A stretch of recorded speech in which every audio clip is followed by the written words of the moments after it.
Welcome to Yobis Channel. Semangga at Langka. Sa gitna ng isang luntiang kagubatan, kung saan naglalaro ang mga sinag ng araw sa mga dahon at nag-aawitan ang mga ibon, mayroong isang puno na pinangalanang mangga. Si Mangga ay isang matandang puno ng mangga, at kilala sa kanyang matatag na pananalig sa Diyos.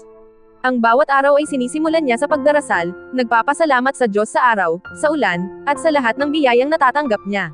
Siya ay palaging nagbibigay ng lilom sa mga taong nangangailangan, at ang kanyang mga bunga ay nagsisilbing pagkain sa mga ibon at hayop sa kagubatan. Hindi kalayuan kay Mangga ay nakatira si Langka, isang matandang puno ng langka na kilala sa kanyang masungit na ugali at hindi pagiging palakaibigan. Hindi niya kailanman binibigyan ng pansin ang mga tao o ang mga ibon na dumadapo sa kanyang mga sanga. Laging nakasimangot si Langka, at madalas siyang magmura sa mga punong nakapaligid sa kanya. Mga walang kwentang puno, sigaw ni Langka, hindi kayo marunong magbigay ng masarap na prutas. Ang mga bunga ninyo ay pangit at walang lasa. Si Mangga ay palaging nakikinig sa mga reklamo ni Langka, ngunit hindi niya kailanman sinasagot. Alam niya na ang Diyos ay nagmamahal sa lahat ng kanyang nilikha, at ang pagiging masungit ay hindi magandang katangian. Langka, sabi ni Mangga isang araw, bakit ka ba laging masungit? Ang Diyos ay nagmamahal sa atin lahat, at dapat tayong maging mapagmahal din sa ating kapwa. Wala akong pakialam sa Diyos mo, sagot ni Langka. Ang Diyos ay hindi kailanman nagbigay sa akin ng kahit ano. Ang aking mga prutas ay pangit, at ako ay laging nag-iisa.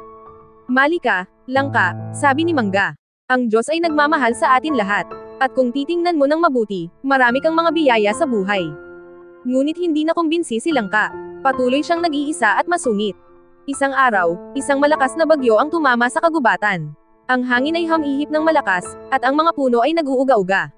Si Mangga ay nagdasal, humihingi ng proteksyon sa Diyos. Si Langka, na hindi naniniwala sa Diyos, ay natatakot.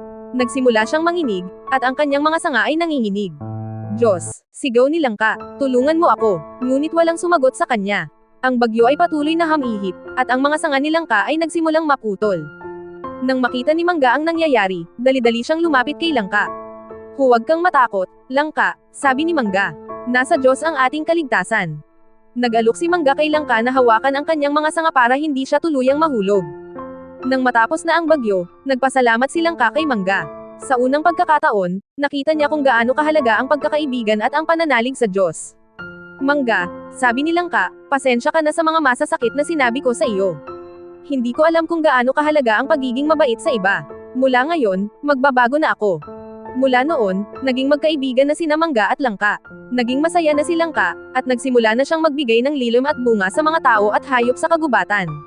Ang kwento ni Mangga at Langka ay nagpapakita na ang Diyos ay nagmamahal sa lahat ng kanyang nilikha, at ang pagiging mabait at mapagmahal ay isang malaking biyaya. Kung makikilala natin ang Diyos, magkakaroon tayo ng kapayapaan at kagalakan sa ating buhay. For watching, please subscribe to my channel, and click all.